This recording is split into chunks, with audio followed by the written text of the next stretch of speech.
तो hello guys, welcome back to another amazing video. और भाई आज हम अपनी ड्यूक पे, जिसमें मैं तुम्हें बताने वाला हूँ भाई आज की वीडियो में 5 सबसे बड़ी प्रॉब्लम्स जो कि हैं अपनी इस ड्यूक 250 में मैं खुद पर्सनली फेस कर रहा हूँ। मैं इसे चला चुका हूँ अप्रॉक्स 800 या 900 किलोमीटर्स।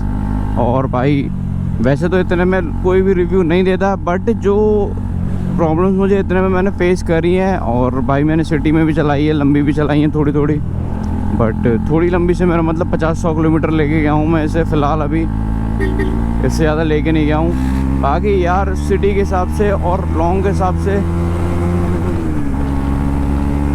पावर यार ये खूब जनरेट करती है। पावर की कोई कमी नहीं है इस बाइक में। 250 सीसी में मुझे लगता है कि सफिशिएंट पावर है। लीन वगैरह बहुत तगड़े करती है। परफॉर्मेंस वाइज बाइक बहुत अच्छी है। मैं तुम्हें शुरुआत में ये इसलिए बता रहा हूँ क्योंकि भाई इसमें मैं तुम्हें डिसएडवांटेजेस बताने वाला हूँ इसके। बट यार जो एक अदर व्यू है, मतलब एक और जो POV है वो ये है कि भाई 250 सीसी में पावर अच्छी है, परफॉर्मेंस है। बस ये मतलब प्रॉब्लम्स तो आगे बताऊँगा ही। तो इसमें बाकी जो मेजर चीज़ें हैं वो परफॉर्मेंस और पावर का ही है। पावर इसमें 250 सीसी के हिसाब से मुझे जो लगता है काफ़ी है यार।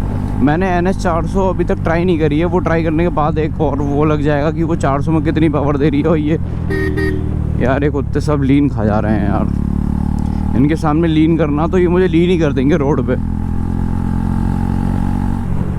बाकी गाइस आज की वीडियो शुरू करते हैं अपनी फर्स्ट प्रॉब्लम से, जो कि है अपनी ग्राउंड क्लियरेंस।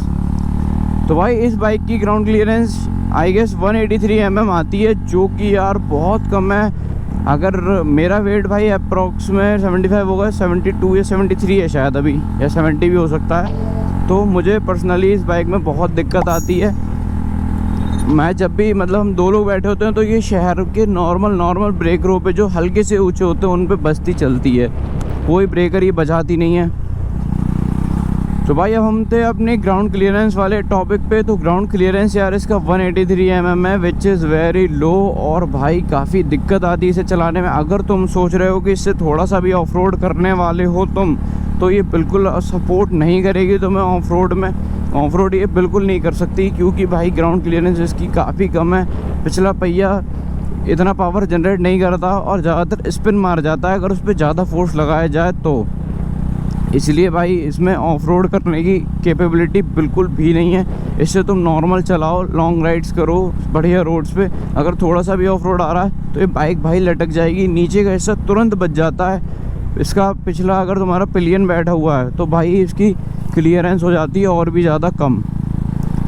जब पिलियन बैठ जाता है तो उसकी ग्राउंड क्लियरेंस इतनी कम हो जाती है कि नॉर्मल गड्ढों ब्रेक रो पे आराम से बचती है भाई, बहुत ज़्यादा बचती है। उसमें भी फिर हम लोगों की बैली इसमें 250 वाली लगी हुई है। मैं सोच रहा था 390 वाली बैली इंस्टॉल्ड कर दूं नीचे। बैली शायद लोगों को ना पता हो तो भाई जो नीचे यहाँ पे प्लास्टिक का फाइबर का पार्ट आता है अपना, इसे बैली कहते हैं। टायर के जस्ट पीछे जो होती है, इंजन के जस्ट आगे।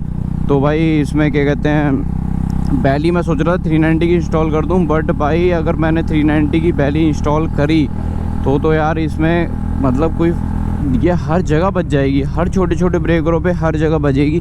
और दूसरी भाई एक चीज़ इसी में इंक्लूड कर देता हूँ भाई, ये हाइट इसके लिए बहुत मैटर करती है। जैन 3 में हाइट का इन लोगों ने ठीक कर दिया है। जैन 3 को अब 5 फुट 2 इंच वाले, 5 फुट 6 इंच वाले ये सब चला सकते हैं। बट भाई दिस बाइक, इसे चलाने के लिए तुम्हारी कम से कम मिनिमम तो 5'7" होनी चाहिए या 5'8" होनी चाहिए। 5'6" वालों के, 5 फीट 6 इंच वालों के भाई इसमें पैर नीचे सिर्फ टो आते हैं, सिर्फ टो टच हो पाते हैं, पूरा पैर टच नहीं हो पाता। इस पर मेरा पूरा पैर टच होता है। मेरी हाइट आई गेस 5'9" या 5'10" है। और भाई 5'6" वाले तो भाई इसमें मतलब आउट ऑफ रेंज है, ये बहुत जल्दी साइड हट जाती है। मैं GT पे चलाता हूँ, GT की हाइट काफ़ी नीची है और बुलेट तो हर कोई लटक वटक के चला ही लेता है। बट GT के और इसे कंपेयर करा जाए तो इसकी सीट हाइट बहुत ऊंची है। एंड गाइस मैं तुम्हें एक मिथ क्लियर करता हूँ, GT में तुम्हारा पोस्चर डिफरेंट है। मतलब वो अपनी उसमें आती है, मतलब GT गाइस आती है कैफे रेसर में, ये आती है अपनी स्पोर्ट्स में। बट गाइस GT मुझे पर्सनली ज़्यादा बढ़िया लगती है। उसका रीज़न यार मुझे भी नहीं पता, बट बढ़िया इसलिए लगती है क्योंकि उसकी सीट कंफर्टेबल है इससे। उसका पोस्चर ज़रूर थोड़ा इससे मतलब अच्छा नहीं है, इसका पोस्चर ज़्यादा बढ़िया है बट सीट उसकी ज़्यादा कंफर्टेबल है। इसकी सीट भाई तुम 50 से 100 किलोमीटर चला सकते हो। गाइस मैं बताना भूल गया, सेकंड डिसएडवांटेज मतलब सेकंड प्रॉब्लम चल रही है अपनी, जो कि है अपनी सीट की। सीट भाई अगर तुम्हें 50 या 100 किलोमीटर से ज़्यादा ट्रैवल करना हो तो बहुत हार्ड होने वाली है। शहर में भी मुझे कभी कभी लगती है कि बहुत हार्ड है, क्योंकि मेरी अदर बाइक्स जो दोनों अदर बाइक हैं वो हैं बुलेट और GT, दोनों में ही बढ़िया सीट आती है, मतलब आरामदायक सीट आती है। एंड इसमें इतनी नहीं आती है। अगर 50-100 किलोमीटर ट्रैवल करना है तो इट्स ओके, बट अगर 50-100 किलोमीटर से ज़्यादा जाना है तो भाई ये बाइक में तुम्हें जेली सीट जो आती है, मतलब एड ऑन जो होते हैं वो करने पड़ेंगे, या इसमें कुछ तो अपग्रेड करना पड़ेगा, वरना तुम्हें खुद भी मज़ा नहीं आएगा। और भाई मतलब बात नहीं बनेगी यार, पीठ में बहुत ज़्यादा दर्द होने लगेगा, बहुत टाइट लगने लगेगी seat, your ass will get pain. और अब आते हैं हम इसके तीसरी प्रॉब्लम पे, जो कि है भाई अपनी एवरेज की। सिटी में भाई एवरेज बहुत कम देती है ये बाइक, हाईवे पे तो बढ़िया एवरेज देती है, 30-35 तक का निकाल देती है। और मैं तुम्हें बता दूं, मैंने अपना स्लिप ऑन निकाल रखा है, जो अपना एंड कैन होता है वो भी निकला हुआ है स्टॉक वाला, और कोई एंड कैन नहीं लगा हुआ, सिर्फ अंडर बैली लगी है। 2 पीस में साइलेंसर लगा हुआ अपना, अंडर बैली और बैंड पाइप। वैसे 3 पीस में आता है जेन 2 में, जेन 3 में शायद 2 में ही आने लगा फिर से, मुझे पता नहीं है यार, तो इसलिए वो बता नहीं सकता मैं अभी। एंड इसमें यार एवरेज की कमी इसलिए है, अब एवरेज इसमें सिटी में यार ये बहुत कम देती है, मतलब शायद मुझे ऐसा लगता है 20-22-25 का देती होगी, वो भी पता नहीं चलता है। सिटी में अगर तुम उसे खींच के चला रहे हो लंबा तो पता नहीं चलता है। भाई अब आते हैं फोर्थ प्रॉब्लम पे, जो कि है अपनी इसका लैग। तो मैं तुम्हें हल्की करके एक बार लैग दिखाने का ट्राई करता हूँ।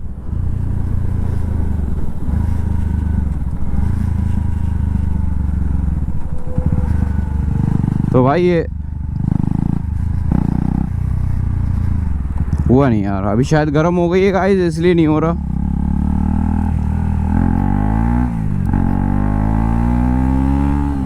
तो भाई अभी बाइक हो चुकी है गर्म, तो अपना लैग नहीं हो रहा, बट दूसरे गियर पे ये लैग करती है। दूसरे गियर पे जैसे ही फुल थ्रॉटल दो, अगर बाइक तुरंत मतलब थोड़ी सी निकली है, हल्के थोड़ी देर पहले ही स्टार्ट हुई है, 1-2 किलोमीटर चली है, तो भाई लैग करती है ये। एक और चीज़ है जिसमें अगर तुम जैसे 4th गियर पे चल रहे हो, 5th गियर पे एक्सीलेटर छोड़ रखा है, तो बहुत बार ये ऑटो ऑफ हो जाती है, मतलब इंजन स्विच ऑफ हो जाता है अपने आप, उसका रीज़न नहीं पता यार मुझे। बाकी जो सेकंड गियर पे लैग वाली प्रॉब्लम है, जो ये झटका लेती है, वो सारी ड्यूक में अपनी जितनी भी जेन 2 ड्यूक्स हैं उनमें ये वाली प्रॉब्लम है। BS6 वाली में भाई BS6 भी एक चीज़ आ गई, BS4 में चीज़ें ज़्यादा बढ़िया थी, ज़्यादा मतलब बढ़िया अच्छा मामला था। BS6 में काफ़ी चीज़ों में दिक्कत आ रही है, गाड़ियों में भी काफ़ी दिक्कत आती है, बाइकों में भी थोड़ी दिक्कतें आ रही हैं। एंड इसमें एक और फ़िलहाल दिक्कत चल रही है कि सेल्फ मारो तो कभी कभी इसका सेल्फ मतलब है तो सिंगल टच से भी स्टार्ट हो जाता है, बट कभी कभी वो सिंगल टच से नहीं होता और कभी झटके ले लेता है, कभी कुछ करता है। सेकंड गियर पे मैंने तुम्हें बताया ही लैग मारती है, प्रॉपर लैग, तुम्हें झटका फील होगा एक। एंड भाई अब आते हैं थर्ड इशू पे, जो कि है इसका हीटिंग इशू।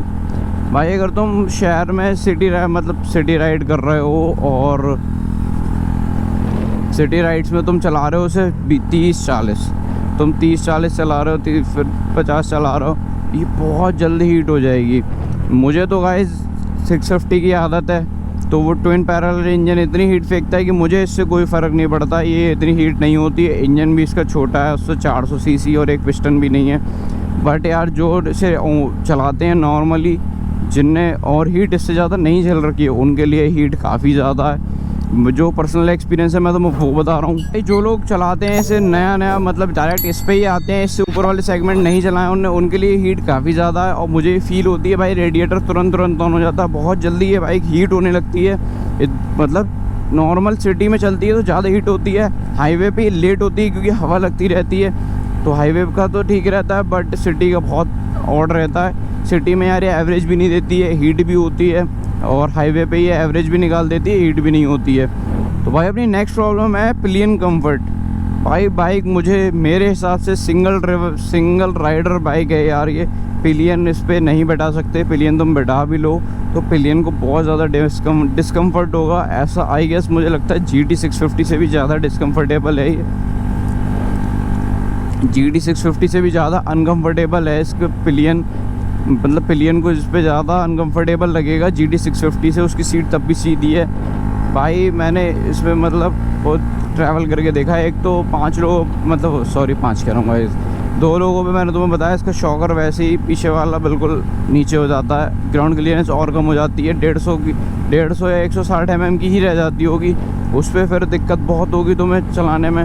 फिर ये सिंगल में भाई कंट्रोल बहुत है इसमें, डबल पे इतना कंट्रोल नहीं है, सिंगल पे बहुत कंट्रोल वाली बाइक है। बाकी गाइस नेक्स्ट प्रॉब्लम है अपनी, वो है विंड ब्लास्ट। तो भाई विंड ब्लास्ट तो यार ये इसे प्रॉब्लम में नहीं गिनेंगे, इसे एक वैसी चीज़ गिनेंगे। विंड ब्लास्ट यार नेगेड बाइक है तो विंड ब्लास्ट तो आएगा ही आएगा, बट थोड़ा सा लगता है इस बाइक पे। ये मैं तो वो चीज़ें बता रहा हूँ जो तुम लेने से पहले सोच सकते हो कि मुझे ये प्रेफर करनी चाहिए या नहीं करनी चाहिए, क्योंकि भाई तुम अभी हमारे पास ऑप्शंस हैं, तुम और भी सीरीज़ पे और भी सेगमेंट्स पे जा सकते हो।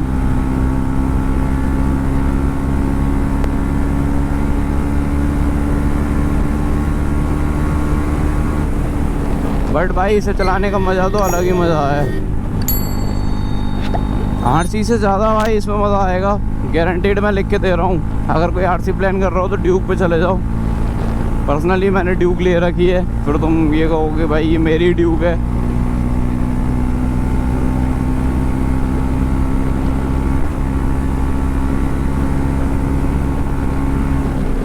एंड बहुत बढ़िया परफॉर्म करती है यार फ़िलहाल। लेकिन ये 500 के तेल में 250 की रेंज दिखा रही है, अभी 250 की रेंज दे रही है 500 के तेल में। 500 का भी मैंने तेल पड़वाया था, आधी टंकी तेल है, वो भी दिखा रही है। भाई तेल बहुत पीती है सिटी में बहुत तेल पीती है। और भाई last and biggest problem of this Duke 250 is भाई पिछला टायर बहुत घिसता है। क्योंकि भाई तुम कभी कभी जैसे तुमने एक्सीलेटर लिया, तुमने क्लच पकड़ा, एक्सीलेटर खींच के छोड़ा, भाई पावर इतनी जनरेट करता है ना पिछला, मतलब इनिशियल इतना जनरेट करता है कि वो व्हील स्पिन मार जाएगा उतनी देर में। कल ही की मैं बता रहा हूँ भाई, कल ही मैंने खुद पर्सनली ट्राई किया। मैंने एक्सीलेटर खींचा, मैंने छोड़ी, मैंने क्लच छोड़ा। मैं एक्चुअली व्हीली कर रहा था हल्की सी, बट व्हीली नहीं हुई।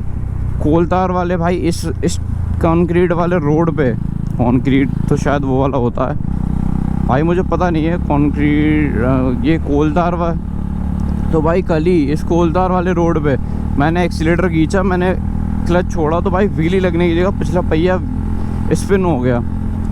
तो भाई इस वजह से मतलब ऐसी ही वजहों से ये बहुत जल्दी घिसता है। इसका पिछला टायर बहुत जल्दी घिसता है, बहुत जल्दी, मतलब कोई लिमिट नहीं है उसकी। GT से भी ज़्यादा घिसता है मुझे ऐसा लगता है कभी कभी। तो भाई ये तुम्हारा एक एक्सपेंस हो गया। बाकी यार अगर तुम्हें सिंगल राइड करनी है, लंबा चलाते हो, तो भाई इस पे जा सकते हो।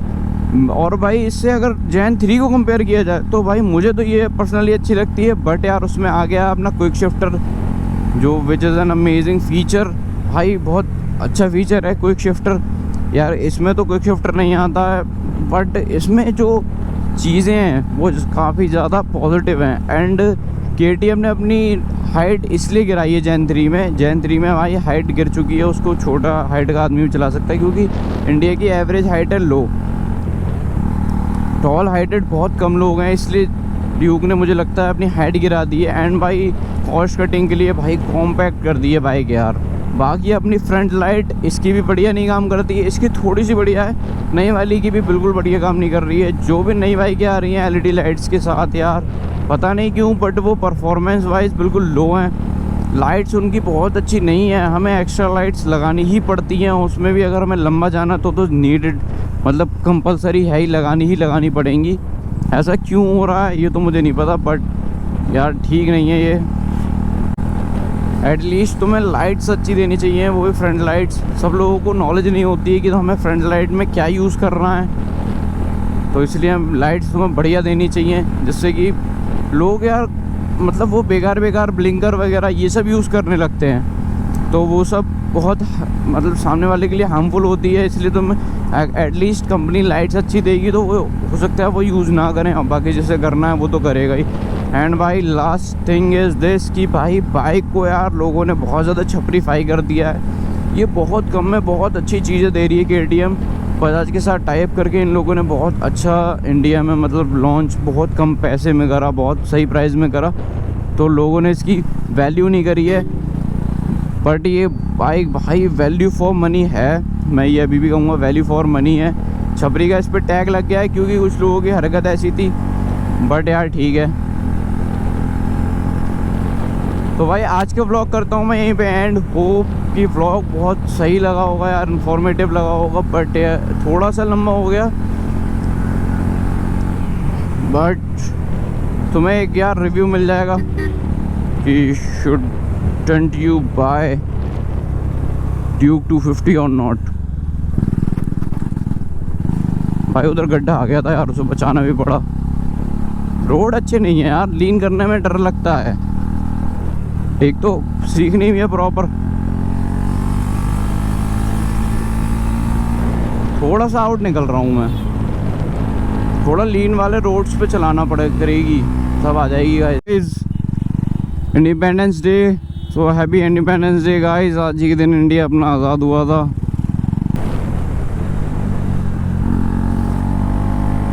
Bye bye guys, Ram Ram.